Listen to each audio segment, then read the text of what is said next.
기도드리옵나이다. 아멘. 예, 하나님의 말씀 민수기 21장 1절에서 9절 말씀입니다.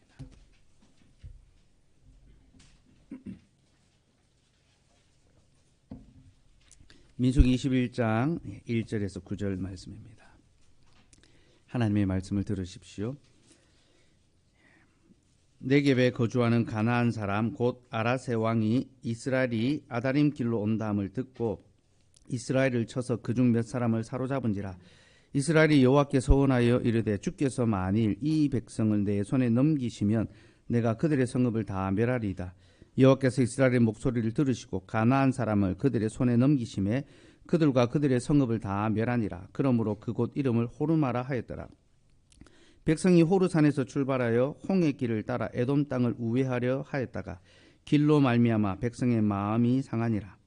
백성이 하나님과 모세를 향하여 원망하되 어찌하여 우리를 애굽에서 인도해내어 이 광야에서 죽게 하는가. 이곳에는 먹을 것도 없고 물도 없도다. 우리 마음이 이 하찮은 음식을 싫어하노라 하매 여호와께서 불뱀들을 백성 중에 보내어 백성을 물게 하시므로 이스라엘 백성 중에 죽은 자가 많은지라. 백성이 모세에게 이르러 말하되 우리가 여호와와 당신을 향하여 원망함으로 범죄하였사오니 여호와께 기도하여 이 뱀들을 우리에게서 떠나게 하소서. 모세가 백성을 위하여 기도하며 여호와께서 모세에게 이르시되 불뱀을 만들어 장대 위에 매달아라. 물린 자마다 그것을 보면 살리라. 모세가 놋뱀을 만들어 장대 위에 다니 뱀에게 물린 자가 놋뱀을 쳐다본 즉 모두 살더라. 아멘. 하나님 감사합니다. 오늘도 우리에게 주의 말씀을 들려주셨으니 이제 이 말씀 풀어 가르쳐 주시옵고 이것을 통하여 우리에게 구원 얻는 영생의 교훈을 더하여 주옵소서. 성령 하나님만이 말씀하시고 또 듣게 하시고 또 깨닫게 하여 주옵소서. 예수님 이름으로 기도드리옵나이다. 아멘. 주중에 주일학교 교사 단톡방에 숙현 형제가 이런 질문을 올렸습니다. 목사님 수련회 잘하고 계신가요? 주일학교 공과에서 이번 주에 요단강을 건넙니다. 그런데 출애굽하고 가나안 땅에 들어갈 때 처음부터 헤브론으로 가지 않고 모압 평지까지 가서 여리고로 들어간 이유가 있나요? 뭔가 돌아서 가는 것 같아서 그렇습니다. 헤브론이 산지여서 그런 건가요?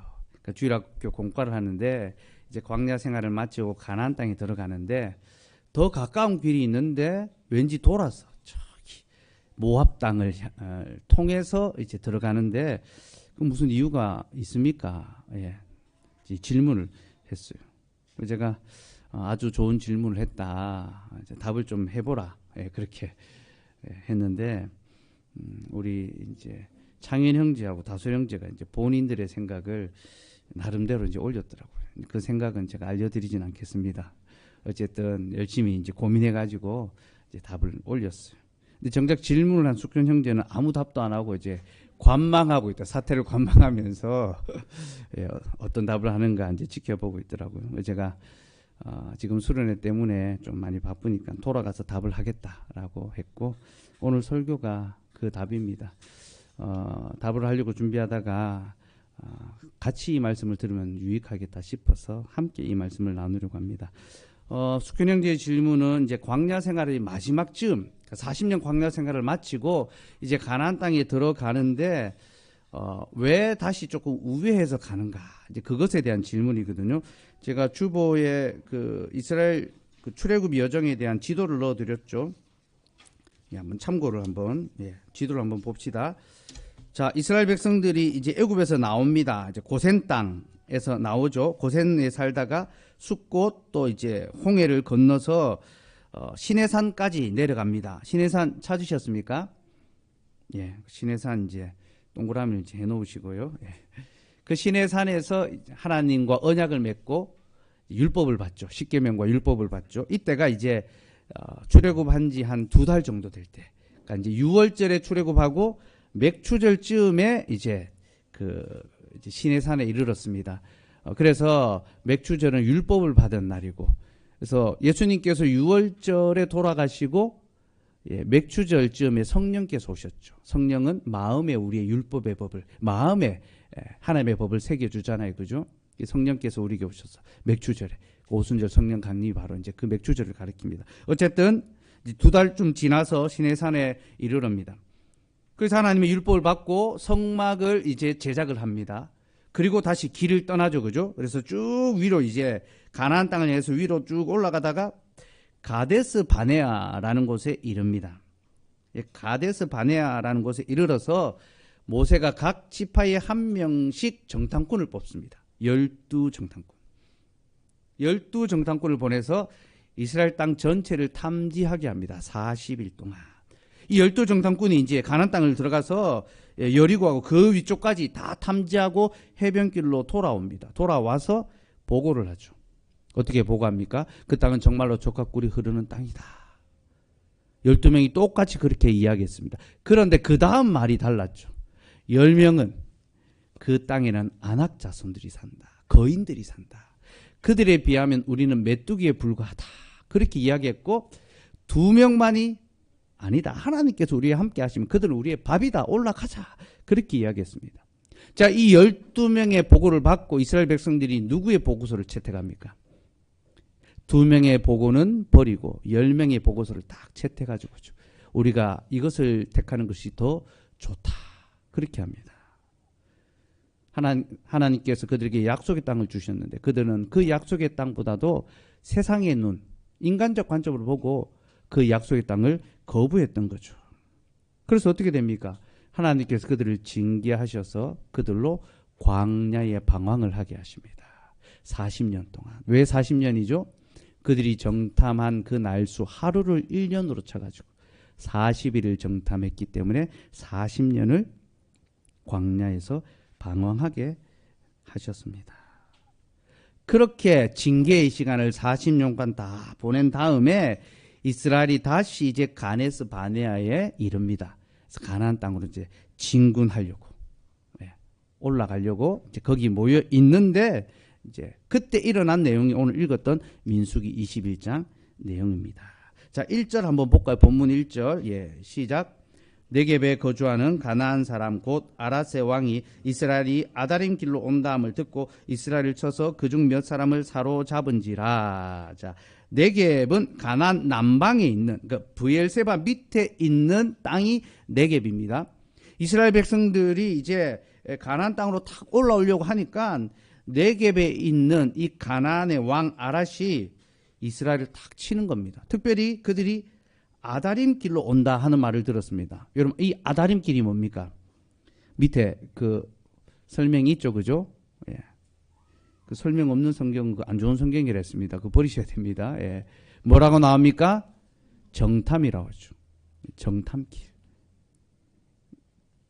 12정탐꾼이 올라갔던 그 길로 올라온다는 이야기를 딱 듣고 이스라엘을 먼저 선제 공격한 겁니다. 가만히 있다가는 당하게 생겼잖아요. 그래서 이제 돌격대를 보내가지고 선제 공격을 탁 한 겁니다. 그래서 몇 사람을 사로잡고 이스라엘로 하여금 이제 위축되게 한 거죠. 이 길로 올라오지 마. 너희 올라오면 그냥 두지 않겠다. 선전포고를 딱 했습니다. 근데 그 뒤에 어떤 일이 벌어집니까? 이스라엘 백성들이 물러서지 않습니다. 여러분 40년 전에 그들의 선조, 그들의 아버지 세대는요. 싸우기도 전에 물러나려고 했습니다. 그죠? 그 땅 백성은 너무나 강하다. 근데 이 후손들, 이 자녀들은요. 물러서지 않습니다. 하나님 앞에 서원하면서 하나님 이 백성을 내 손에 넘기시면 이들을 다 멸해버리겠습니다. 그리고 올라가서 그 백성을 무찌릅니다. 완전히 다 진멸해버립니다. 그리고 그곳 이름을 호르마라고 붙입니다. 호르마. 호르마의 이름의 뜻은 뭡니까? 밑에 설명이 있잖아요. 호르마는 뭡니까? 완전히 멸하. 이 아랏의 왕 그 족속을 완전히 멸하고 다 초토화시키고 점령한 겁니다. 그리고 그곳 이름을 호르마라 했습니다. 자, 여러분 지도에서 호르마가 어디입니까? 호르마가 어디죠? 브엘세바 옆이죠. 그죠? 브엘세바가 이 가나안 땅의 그 최남단쯤에 있습니다. 우리로 치면 저기 해남 뭐 그런 곳이라고 칠 수 있겠죠. 호르마는 해남 옆에 있는 통영 뭐 이런 해남 옆에 통영이 있습니까? 어쨌든 해남 옆에 뭐 있습니까? 여수, 순천, 어쨌든 그 가까운 지역입니다. 그러니까 이미 가나안 땅 안으로 들어온 겁니다. 그죠? 그러니까 이스라엘 백성들이 가나안의 이 남방을 완전히 지금 다 차지했습니다. 그러니 이제 그들은 곧장 가나안 땅으로 이제 진격하면 됩니다. 헤브론 올라가고 예루살렘으로 올라가면 됩니다. 그죠? 그런데 그 다음 내용이 뭡니까? 4절에 하나님께서 갑자기 그들의 길을 우회하게 만드십니다. 4절 읽읍시다. 시작. 백성이 호르산에서 출발하여 홍해 길을 따라 에돔 땅을 우회하려 하였다가 길로 말미암아 백성의 마음이 상하니라. 자, 가나안 남방을 다 차지했는데 갑자기 하나님께서 우회하라, 방향을 틀어라, 유턴을 딱 시키네요. 그래서 호르산으로 내려오게 만듭니다. 다시 저기 홍해에 있는 그 밑쪽까지 내려와서 다시 에돔 위쪽으로 올라가고 모압 이쪽으로 올라가서 여리고 쪽으로 이제 건너가게 하시는 거죠. 자, 경로를 딱 틀어버렸습니다. 다시 이제 밑으로 내려가게, 우회하게 만들었죠. 그럼 생각해 보십시오. 빠르고 편한 길이 눈앞에 있습니다. 다 왔습니다. 목적지에. 그리고 이미 가나안 족속들은 지금 두려움에 사로잡혔습니다. 이스라엘 백성들이 그 남방의 왕을 다 정복해 버렸기 때문에 그 위에 족속들도 두려워 떨고 있을 것입니다. 깃발만 꽂으면 됩니다. 근데 하나님께서 일단 정지, 왔던 길로 되돌아가자, 후퇴, 우회를 다 명하셨습니다. 그러나 여러분, 그들의 마음이 어떻겠습니까? 상할 수밖에 없는 거죠. 길로 말미암아 백성의 마음이 상하니라. 이제 다 왔는데 이제 깃발만 꽂으면 되는데 왜 다시 우회하라고, 다시 돌아가자고 하는가? 모세가 하나님의 말씀을 받아서 백성들을 다시 돌아가는 길로 인도했을 때 백성들이 그 마음이 상해서, 아니 지금 뭐 하는 겁니까? 지금 이제 들어가서 차지하기만 되는데 왜 다시 고생하는 광야 길로 다시 우리를 이끌어 갑니까? 모세 지금 정신이 좀 어떻게 된 거 아닙니까? 뭐 나이가 들어가지고 이제 120세가 돼가지고 정신이 흐려진 거 아닙니까? 모세가 하나님께서 우리를 이 길로 인도하신다. 아니 하나님께서 지금 40년 동안 우리를 고생하게 하시다가 다시 우리를 또 고생의 길로 야, 내가 한 번은 했지 두 번은 못한다. 여러분 그런 거 있잖아요. 군대 한 번은 갔지 두 번은, 출산하신 분들 내가 한 번은 했지 두 번은 해야죠. 그죠? 다시 못하겠다. 그런 마음이 막 드는 거예요. 마음이 상한 겁니다. 특별히 마음이 상했다라는 단어는 참을성이 없어졌다라는 뜻입니다. 그동안 참고 참았는데 40년 동안 참았다 아닙니까? 그죠? 하나님 많이 먹었다 아닙니까? 많이 참았다 아닙니까? 왜 또 더 참으라고 하십니까? 내가 이제 못 참겠습니다. 내가 이제 못 하겠습니다. 근데 더는 못 참는다. 그런 마음이 막 안에서 막 이 뜨거운 막 이 열기가 막 치밀어 오르는 거죠.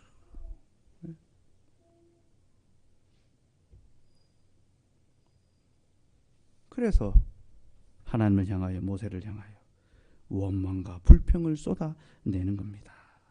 5절 봅시다. 시작. 백성이 하나님과 모세를 향하여 원망하되 어찌하여 우리를 애굽에서 인도해내어 이 광야에서 죽게 하는가? 이곳에는 먹을 것도 없고 물도 없도다. 우리 마음이 이 하찮은 음식을 싫어하노라 하매. 도대체 40년 동안이나 우리를 광야 생활을 하게 해두고 이제 가나안 땅에 겨우 발을 들여서 또 그 땅에 우리가 정말 하나님의 약속을 붙들고 가서 전쟁을 치렀잖아요. 강한 그 군대와 그 민족과 믿음으로 이겼는데 누가 봐도 이제 그냥 들어가면 됩니다. 모든 상황이 착착착착 맞게, 야, 하나님의 섭리가 오묘하다. 어떻게 하나님께서 이렇게 모든 상황을 맞아 떨어지게 하실까? 그런 생각이 드는 겁니다. 하나 딱 하고 나면 그 다음 길이 열리고 막 그런 상황인 거예요. 근데 하나님께서 열린 문을 딱 닫으시네. 그죠? 아니 닫힌 문도 열어야 되는 게 하나님 아닙니까? 그죠? 근데 열린 문을 하나님이 다 닫아 버리시는 겁니다. 그리고 다시 우회해서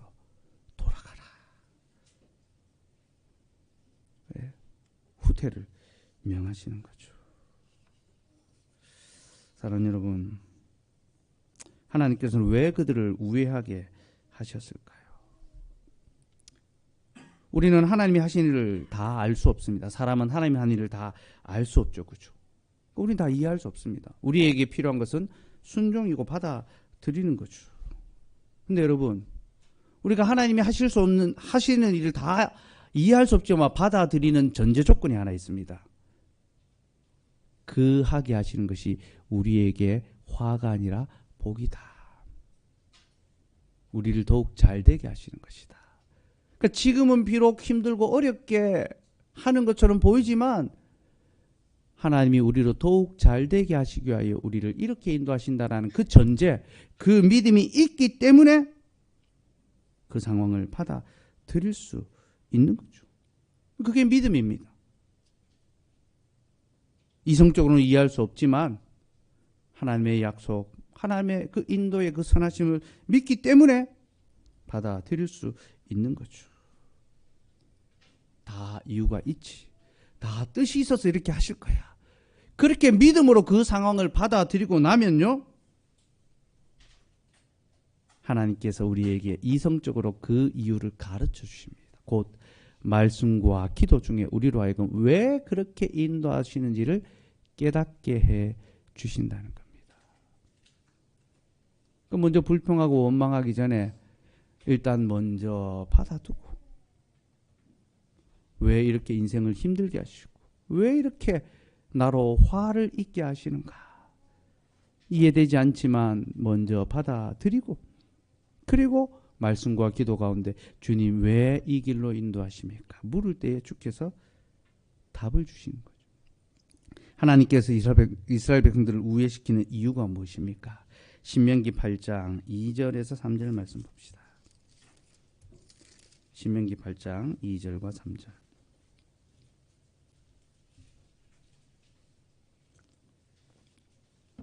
같이 읽읍시다. 2절과 3절. 예. 먼저 2절부터 읽읍시다. 시작. 내 하나님 여호와께서 이 40년 동안에 내게 광야길을 걷게 하신 것을 기억하라. 이는 너를 낮추시며 너를 시험하사 내 마음이 어떠한지 그 명령을 지키는지 지키지 않는지 알게 하심이라. 하나님께서는 광야길을 우회하게 하신 이유가 우리를 겸손하게 낮추시기 위하여 그 길을 걷게 하셨습니다. 여러분, 이스라엘 백성들이 지금 전쟁을 치러서 이겼습니다. 그들은 용기가 100배고 자신감이 넘쳐났습니다. 여러분, 우리는 용기가 넘치고 자신감이 넘칠 때, 무언가 일이 잘 되고 있을 때 그때 넘어질 수 있다는 것을 깨달아야 합니다. 선줄로 생각한 자는 넘어질까 조심하라. 여러분, 그 구절이요, 정확하게 이 사건을 배경으로 하고 있는 말씀입니다. 그들은 선줄로 생각했습니다. 그래서 얼마든지 이길 수 있다 생각했습니다. 그러나 그렇지 않습니다. 그들은 약한 자들이었고 그들은 메뚜기가 맞습니다. 그들이 이길 수 있는 것은 하나님을 의지하기 때문에, 겸손하게 하나님의 도움을 구하기 때문에 이길 수 있는 것입니다. 그래서 하나님께서는 그들이 승리를 맛보았지만 그 승리의 도취에서 교만하지 않도록 다시 실패자가 가는 길, 패배한 자가 가는 길, 우회하는 길로 그들을 인도하신 것입니다. 그리고 그 길을 통하여 하나님께서는 그들이 하나님의 말씀에 순종하는지 안 하는지를 확인하십니다. 곧 그들이 자기의 힘과 능력으로 사는 것이 아니라 하나님의 말씀에 순종하며 살아가고 있는지를 보시기 위하여 우회의 길로 인도하시는 거죠. 이게 뭐냐면요,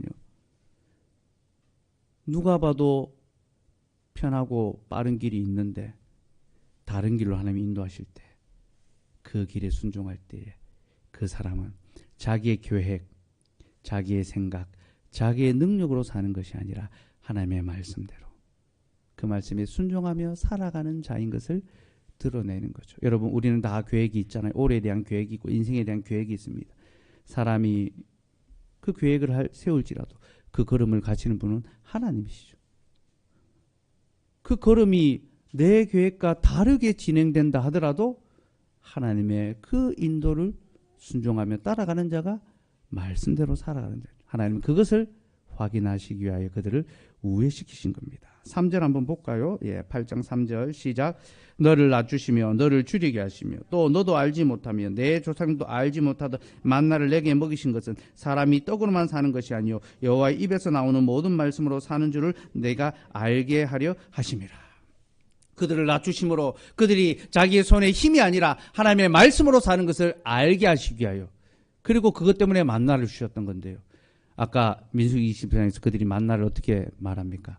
이 하찮은 음식, 하나님의 약속의 선물을 하찮은 것으로 치부하고 있습니다. 이 말은 그들이 이제 더 이상 하나님의 약속의 말씀에 순종하는 것이 아니라 자기의 손으로 무언가 이루어서 더 좋은 것을 쟁취하며 살겠다라는 그런 마음이 있는 거죠. 이 만나에 대해서는 오후 때 더 다루기로 하고요. 어쨌든 하나님께서는 그들을 낮추시고 그들로 하여금 말씀대로 살아가는 것을 확인하시기 위하여 그들의 길을 다시 우회시키셨습니다. 그리고 그 결과는 너무나 선명하게 드러났습니다.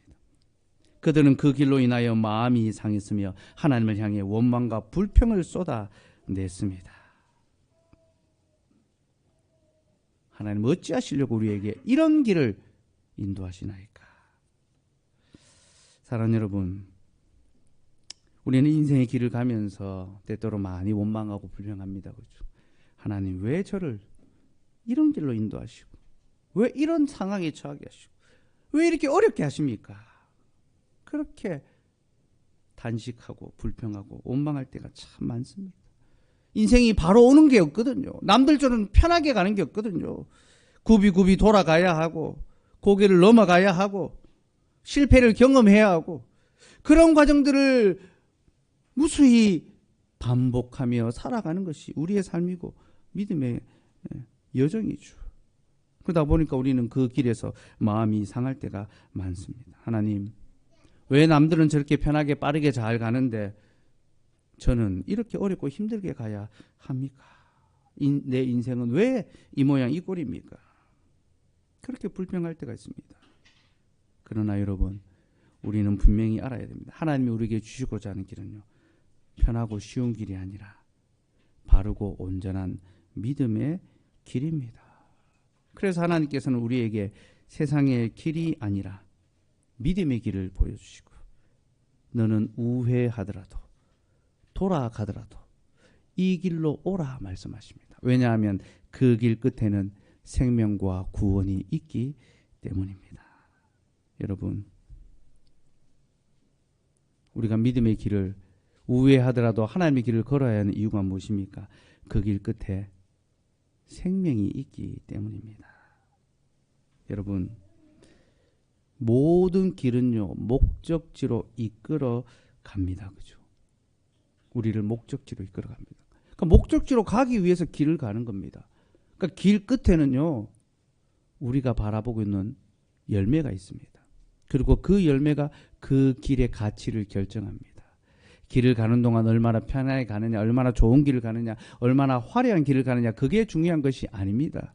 그 길 끝에 뭐가 있느냐가 그 길의 가치를 결정하는 겁니다. 편하고 빠르고 좋은 길은요, 생명의 길이 아니라 사망의 길이었습니다. 이스라엘 백성들이 하나님 허락하신 그 길을 거부하고 자신들이 원하는 길로 가려고 할 때에 하나님이 그들에게 어떤 벌을 내리셨습니까? 불뱀을 보내서 그들로 물어 죽게 하셨죠. 그죠? 이 불뱀과 노뱀에 대해서도 오후 경건의 때 또 따로 말씀을 좀 드리겠습니다. 어쨌든 이스라엘 백성들이 하나님이 허락하신 그 믿음의 길을 거부하고 원망하고 불평하자 하나님은 불뱀을 보내셨고, 이 불뱀으로 많은 백성들이 물려 죽었습니다. 하나님이 심판하신 거죠. 징계하신 거죠. 우리 하나님은 자신의 말씀을 거역하는 자를 심판하십니다. 그렇게 백성들이 죽어나갈 때 그들이 회개합니다. 하나님, 우리를 살려주시옵소서. 우리가 잘못했습니다. 그래서 하나님께서 장대에 노뱀을 달게 하시고 그 노뱀을 보는 자마다 살게 해 주셨습니다. 이 사건은 훗날 예수님께서 자신의 십자가 사역과 연결해서 말씀하십니다. 인자도 장대에 들려야 하리라. 모세가 장대에 그 놋뱀을 든 것처럼 인자도 들려야 하리라. 자신이 우리의 모든 죄를 대신하여 장대 십자가에 달리시고 죽으시고 그리고 그 십자가를 바라보는 자마다 구원을 얻게 될 것이다. 생명을 얻을 것이다. 그렇게 말씀해 주셨죠. 곧 하나님께로 갈 수 있는 구원과 생명의 길은 예수 그리스도만이 우리에게 열어주신다라는 겁니다. 그래서 예수님께서 나는 곧 길이요 진리요 생명이니 나로 말미암지 않고는 아버지께로 올 자가 없느니라 말씀하셨죠. 놋뱀의 사건은요, 오직 예수 그리스도를 통해서만이 하나님께로 갈 수 있다는 것을 우리에게 가르쳐 줍니다. 그리고 그 믿음의 길에는 생명이 기다리고 있고 빠르고 편한 세상의 길에는 생명이 아니라 죽음이 기다리고 있다라는 것을 오늘 본문을 통해 하나님께서는 우리에게 가르쳐 주고 계십니다. 사랑하는 여러분, 길은 우리를 목적지로 이끌어 갑니다. 여러분 어디로 가기를 원하십니까? 잠시 편하고 좋고 빠른 길을 원하십니까? 아니면 잠시 돌아가고 힘들고 괴롭더라도 생명으로 인도하는 그 영생의 길로 가기를 원하십니까? 어떤 길은 사람이 보기에 바르지만 필경 사망의 길입니다. 이스라엘 백성들은 사람이 보기 좋은 길을 택하였습니다. 그 결과 그들은 자신들의 선택의 대가를 치를 수밖에 없었던 거죠. 하지만 하나님께서는 자기 백성을 사랑하셔서 그들이 사망의 막다른 골목에 다다르자 피할 길을 열어주셨습니다. 여러분, 우리 하나님은 환난 당한 자에게 피할 길을 열어주시죠. 그 구절도 이 본문을 배경으로 하고 나와 있습니다. 참으로 놀랍습니다. 잘못된 길을 선택함으로 사망에 이르게 됐을 때 빠져나갈 길이 없습니다. 몽땅 죽게 생겼습니다. 그 막다른 골목에서 하나님은 피할 길을 열어주셔서 생명의 길을 보여주십니다. 살 것이다. 그리스도의 길로 가는 자마다 살 것이다. 그렇게 가르쳐 주신 거죠. 그래서 그리스도가 자신만이 참된 길이라 했습니다. 그리고 여러분, 우리가 성경에서 나오는 모든 길에서 보아야 할 교훈이 바로 이것입니다. 곧 성경의 모든 길에서 우리는 예수 그리스도를 보아야 합니다. 그리스도만이 우리를 하나님께로 이끌어가는 생명의 길이다. 왜냐하면요, 성경은 두 가지 길을 보여주는데 하나님께로 가는 생명의 길과 사망으로 가는 이 죽음의 길, 범죄의 길을 딱 보여주거든요. 의인의 길과 악인의 길을 딱 보여줍니다. 이게 성경 전체에서 길에 대해서 말하고 있는 그런 의미입니다. 특별히 성경에서 처음 길에 대해서 나온 것은요, 창세기 3장 24절입니다. 창세기 3장 24절 말씀 봅시다.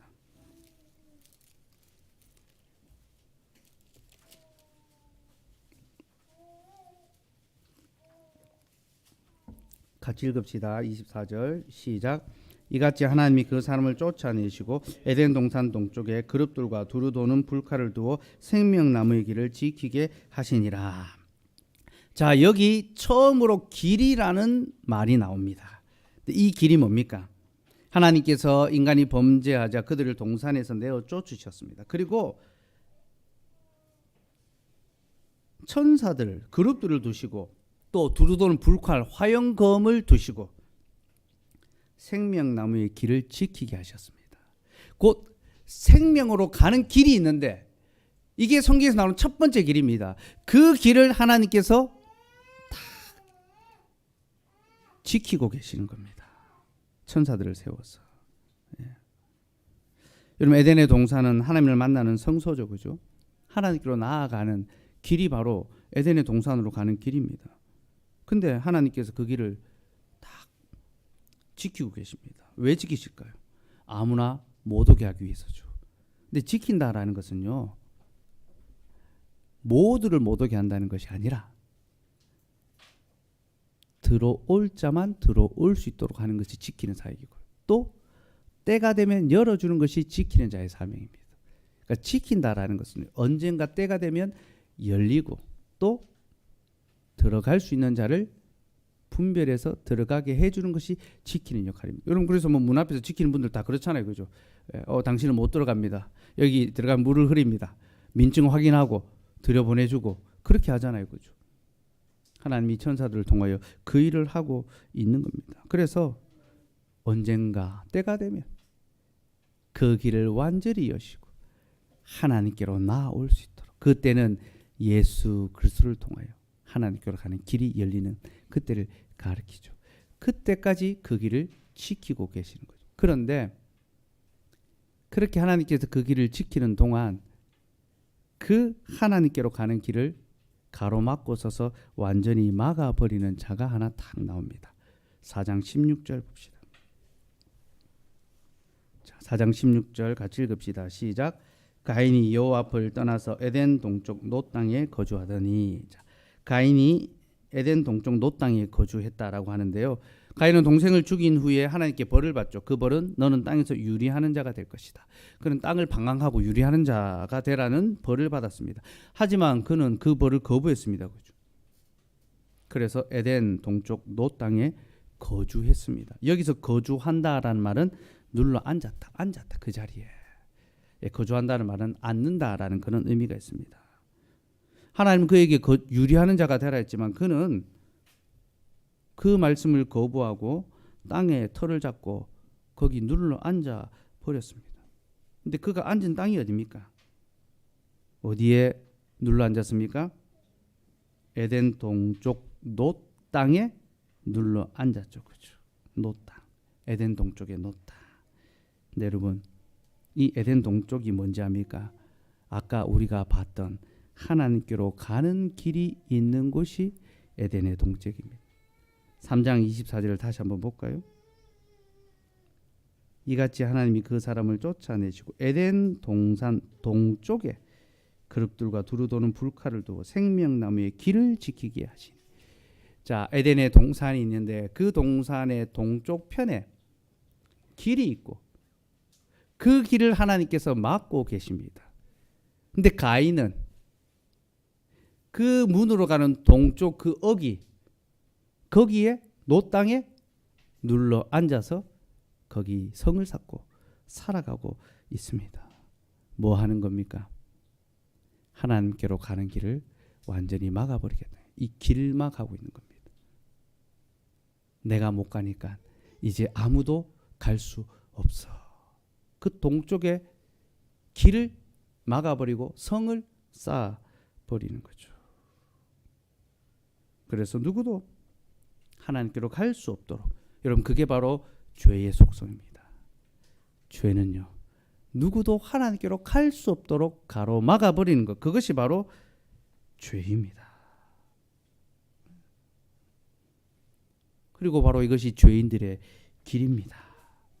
죄인들은 자신들도 하나님께로 가지 않으면서 다른 사람도 가지 못하도록 막아 버립니다. 그래서 성경은 이런 자의 길을 조심하라고 우리에게 경고합니다. 시편 1편 1절 말씀을 봅시다. 여러분 시편은요, 우리가 아는 서정시 그런 국어적인 시가 아닙니다. 시편은요 서사시입니다. 서사시가 뭡니까? 역사가 담겨 있는 거죠. 하나님의 구속 역사가 시편 속에 다 담겨 있습니다. 그래서 우리는 시편의 각 그 내용들마다 하나님의 구원 역사의 그 개별적인 그 흔적들을, 증거들을 찾아볼 수 있는데요. 시편 1편은 창세기의 맥락에서 이해할 수 있습니다. 자, 1절 한번 읽읍시다. 시작. 복 있는 사람은 악인들의 꾀를 따르지 아니하며 죄인들의 길에 서지 아니하며 오만한 자들의 자리에 앉지 아니하고. 뭐라고 합니까? 악인들의 꾀를 따르지 아니하고 오만한 자들의, 죄인들의 길에 서지 아니하고 오만한 자들의 자리에 앉지 아니한다.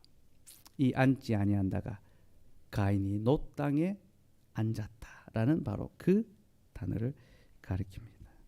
여러분, 이 죄인들, 악인들, 오만한 자들 모두가 다 가인과 가인의 후손들입니다. 그 뒤에 나오는 가인의 후손들의 이야기를 들으면 정확하게 이 악인들의 삶의 맞아 떨어집니다.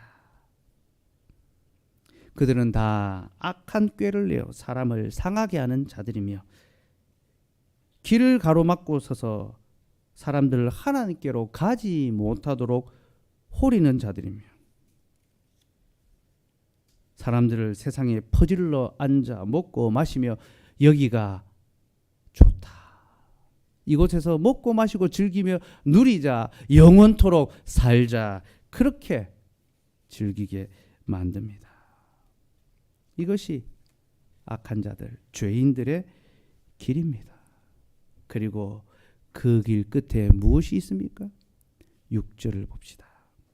6절 시작. 무릇 의인들의 길은 여호와께서 인정하시나 악인들의 길은 망하리로다. 그 길은 여호와께서 인정하지 않으시는 길이며 반드시 망하는 길입니다. 사망의 길입니다. 이게 바로 죄인들의 길이며 우리는 그런 길이 아니라 의인들의 길을 걸어가야 되죠. 여호와께서 인정하시는 의인들의 길. 그 의인들의 길이 무엇입니까? 2절 봅시다. 2절 시작. 오직 여호와의 율법을 즐거워하여 그의 율법을 주야로 묵상하는 자로다. 하나님의 말씀을 즐거워하고 그 율법을 주야로 묵상하는 자, 읊조리는 자, 그가 바로 의인의 길을 가는 자입니다. 하나님께서 이스라엘 백성들을 우회하게 하신 것은요, 그들을 믿음의 길로 인도하시고 생명에 이르게 하기 위해서였습니다. 그 길은 빠르지 않았지만 그 길은 바른 길이었습니다. 하나님은 그들을 바른 길로 인도하심으로 그들에게 영원한 생명 주기를 원하셨습니다. 특별히 에덴의 동쪽에 길이 있다 했었죠. 그죠? 그러니까 성소 에덴으로 가려면 동쪽으로 해서 서쪽으로 들어가야 됩니다. 제가 이거 전에 성막의 방향성 말씀드렸죠. 그죠? 에덴의 동산은 성막을 가리키고 있는데 성막은 하나님께로 가는 길을 우리에게 보여줍니다. 근데 그 성막의 문이 어디 있습니까? 동쪽 편에 있습니다. 지성소 하나님의 보좌는 어디 있습니까? 서쪽 끝에 있습니다. 그래서 사람이 하나님께로 가려면 동쪽의 길을 통해서 서쪽으로 향하여 가면서 하나님을 바라보아야 됩니다. 그래서 동방의 박사들이 예수님을 보러 동쪽에서 서쪽으로 왔었지 않습니까? 구약 성경에서요, 방향은 매우 중요한 의미가 있습니다. 어디로 가느냐에 따라서 그 사람의 삶이 결정이 됩니다. 동이 서에서 먼 것 같이 우리의 죄가가 멀리 옮겨졌다. 그러니까 동쪽으로 가는 것은 계속 죄를 범하는 삶으로 나아가는 것입니다. 그런데 서쪽으로 가는 것은요, 이것이 다시 하나님께로 돌아가고 회복되는 그 길을 보여줍니다. 하나님께서 지금 우회시킨 길의 경로를 봅시다. 다시 지도를 볼까요? 이스라엘 백성들이 가나안 땅으로 곧장 올라가지 아니하고 다시 광야길로 내려와서 에돔과 모압 땅을 지나서 여리고로 들어갑니다. 그들이 지금 어느 방향을 통해서 약속의 땅으로 들어가고 있습니까? 동에서 서로 들어가고 있죠. 동쪽에서 서쪽으로 들어가고 있습니다. 하나님께서는 그들을 점점 더 하나님의 나라로 하나님께로 가까이 인도해 가고 계시고, 이 경로는요, 옛적에 그들의 조상 아브라함이 왔던 경로입니다. 하나님께서 본토 친척 아비 집을 떠나서 가라 하실 때 아브라함이 갈 바를 알지 못하고 갔는데 그가 갈대아 우르 저기 동쪽에 메소포타미아 바빌론의 그 동쪽에서 이 서쪽에 가나안 땅으로 건너왔습니다. 하나님께서는 그 경로로 지금 이스라엘 백성들을 인도해 가고 계시고, 그리고 이것을 통하여 그들에게 가르치십니다. 보라, 내가 너희를 생명의 길로 인도하고 있다. 너희가 우회한다고 불평하지 말라. 이 길을 통해서 나에게로 가까이 오고 있다는 것을 오히려 알고 감사해야 된다. 그럼 만약 이스라엘 백성들이 여호와의 말씀을 즐거워하며 주야로 묵상했다면 그들이 깨달았을 것입니다. 왜냐하면 하나님께서는 말씀으로 이런 경로들을 다 가르쳐 주셨거든요. 그러니 그들이 주의 말씀을 깊이 묵상하고 연구하고 깨닫기를 힘썼다면, 아, 주께서 지금 우리를 생명의 길로 인도하고 계시는 거예요. 조금 돌아가지만 조금 지체되지만 불평하지 말고 감사함으로 이 시간을 기다리자. 그렇게 했을 것입니다. 하지만 그들은 여호와의 말씀을 즐거워하지 않았습니다. 주야로 묵상하지도 않았습니다. 그러니 그들은 그 길로 인하여 마음이 상하고 말았던 거죠. 여러분, 하나님께서 우리의 삶을 인도하실 때 그는 우리에게 언제나 생명의 길로 인도하십니다. 그러나 그 길은 우리가 보기에 좋지 않은 길일 수 있습니다. 돌아가는 길일 수 있고 다른 사람들이 보기에 어리석은 선택처럼 보이는 그런 길로 우리가 가야 될 수 있습니다. 그러나 여러분, 우리가 여호와의 말씀을 즐거워하며 주야로 묵상한다면 우리는 하나님께서 왜 우리를 거기로 인도하신지 깨닫게 됩니다. 아하, 하나님께서 지금 나를 주께로 더 가까이 인도하시는군. 주님, 내가 한 걸음 한 걸음 주께로 더 나아가겠습니다. 비록 힘들고 어려운 과정들을 지나가지만 참고 견디며 주님께로 나아가겠습니다. 그렇게 자신에게 주어진 길을 받아들일 수 있는 거죠. 그러나 여호와의 말씀을 즐거워하지 않고 묵상하지 않는다면 그는 하나님께로 가는 길이 아니라 사망으로 가는 길로 나아가게 될 것입니다. 그러니 여러분, 죄인들의 길이 아니라 의인들의 길로 걸어갈 수 있도록 합시다. 올 한 해도 하나님께서 우리를 많은 인생의 과정을 거치게 하시고 길을 걷게 하실 텐데 때때로 우회하게 하시고 실패하게 하시고 고통당하게 하시고 힘들게 하실 텐데 그 어려움과 힘듦의 순간들을 지날 때마다 남들은 저렇게 살아가는데 나는 왜 이렇게 살아야 되는가라는 그런 불평과 그런 억울함과 그런 서러운 마음이 북받쳐 오를 때, 그래서 참지 못할 때, 내가 이제는 더 참지 못하겠다라는 그런 마음이 들 때 다시 한번 주의 말씀을 기억하고 또 그 말씀을 늘 가까이 합시다. 주야로 묵상합시다. 여러분, 우리가 참으로 주의 말씀을 늘 가까이 하고 주야로 묵상한다면 우리는 불평이 아니라 감사함으로 우리에게 주어진 길, 주께서 어떤 길을 주신다 하더라도 감사함으로 살아갈 수가 있게 됩니다.